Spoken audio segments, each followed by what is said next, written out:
So eto na mga kalapatids, yung nagawa natin 10 pisong breeder cage, no? So yan, diskarte lang mga kalapatids, 10 piso lang.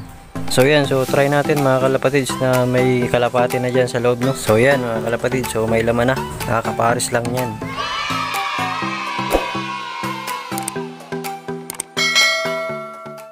Welcome back mga kalapatids dito sa RC Club TV. And today mga kalapatids is so yun nga, no? So gagawa tayo ng breeder cage na mga kalapatids sa halagang 10 piso lang mga kalapatids. So yun, so kung gusto niya akong samahan, so tara. Ito no mga kalapatids. So yun, so bali naabutan nyo ako dito.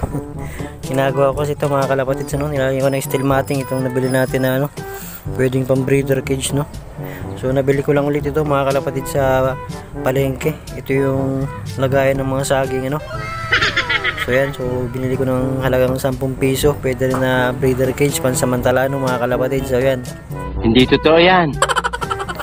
at ito lalagyan lang natin ng ano, steel matting dito sa harapan. And then baka ito, yung sahig is yan, lalagyan na natin ng butas-butas. Baka kawayan na lang mga kalapatids, ano, para lumaglag pa rin yung kanilang mga dumi at hindi man maipon dito sa loob mga kalapatids. So yan, so tara, samahan nyo ako mga kalapatids na gawin natin to.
Ayan mga idol, so bali yung pinutol ko yung mga dulo nito para yun, parang dugsong, no? And then tatabasan pa natin yan para dito yung maging pinto nila, no? Yung plywood nga, lalagyan natin ng plywood mga kalapatids. And then itong sahig, so ito lang, itong green screen meron pa nga dito, no? Kasi tinanggal nga natin dun sa lock, yun dun sa dulo, nandun yung green screen, kaya yan, pwede natin magamit pa siya ali dyan. And then dito yan, mahaba pa naman mga kalapatids, ano? Mahaba pa siya.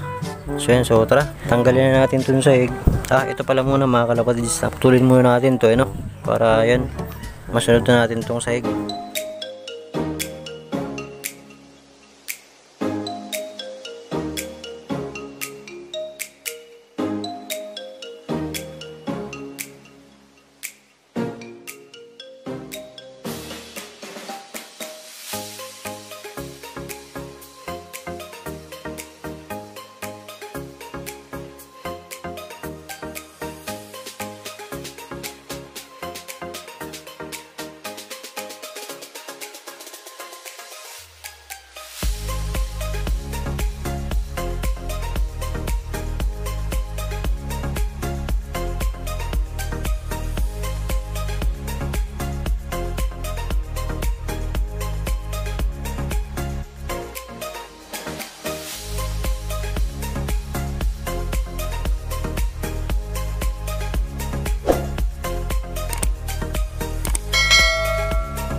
ito mga kalapatids ano. So nalagyan na rin natin ng sahig. Ayan o. Yung green screen na ilagay na natin. Then yung mga butas-butas, so takpan lang natin. May mga retaso pa naman dito mga kalapatids. So yun, para hindi sila pasukin ng hangin masyado no. So yan, kasi pag ganito pasok na pasok mga kalapatids yung hangin no. Laki ng butas. Yan. So tara.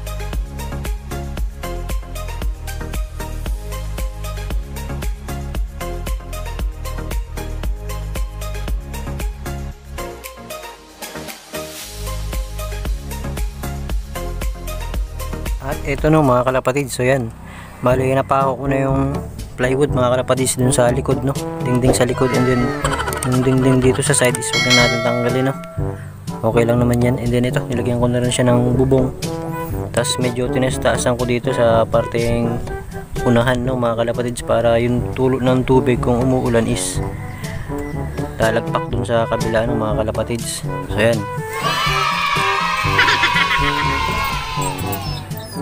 ayan na yung 10 pisong ginastos natin ng mga kalapatid sa paggawa ng breeder cage no. So yan, so bali mga retaso mga kalapatid is dito lang naman yan, tsaka yung steel matting mga tira-tira din lang mga kalapatid ano. Then yung green screen nga, ayan, so ganyan din ang gawin nyo mga kalapatid ano, para yan makatipid kayo. So yan, so ipako na natin yun mga kalapatid yung bubong no.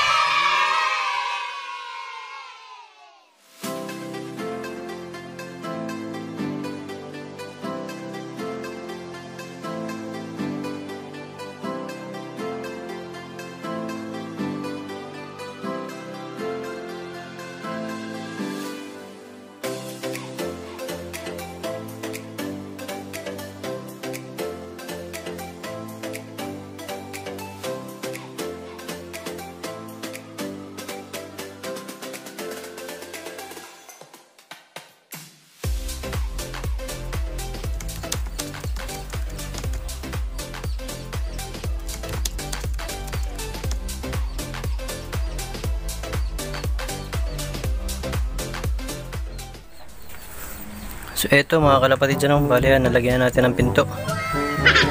Yan, bali hindi pa ako nakakabili kasi mga kalapatid na ano, ng bisagra.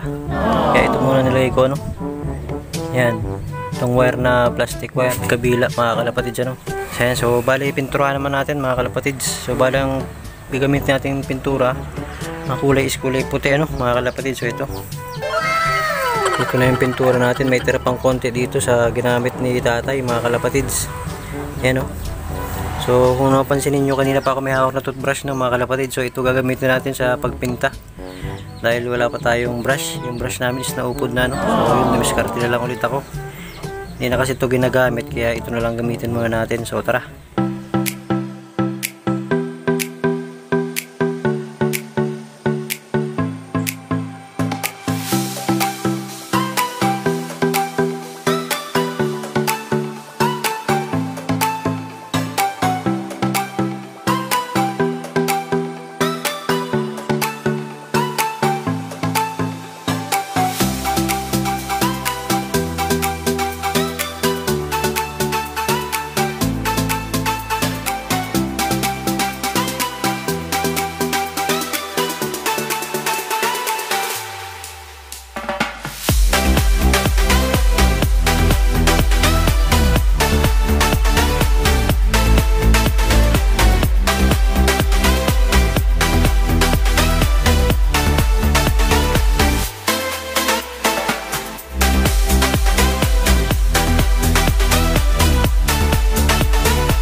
ito na mga kalapatids, yung nagawa natin 10 pisong breeder cage, no?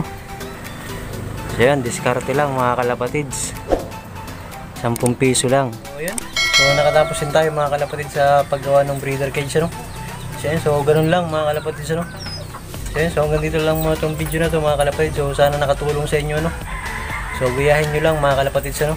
Punta lang kayo sa palengke and tingin lang kayo doon mga kalapatids ng lagaya ng mga prutas mga kalapatids, and then yun, bilhin nyo lang mga kalapatids, ano. Pwede rin nga lang na hingiin yun mga kalapatids, ano. So yung iba hinihingi lang yun mga kalapatids. So yun, so hanggang dito lang muna itong video na to. Hindi ka po nakakapag-subscribe is mag-subscribe ka na, no? And hit mo na rin po yung notification bell para palagi ka pong updated sa mga gagawin pa po nating mga video, no, mga kalapatids. So yun, so hanggang dito lang po muna itong video na to. Happy flying po and ingat po mga kalapatids.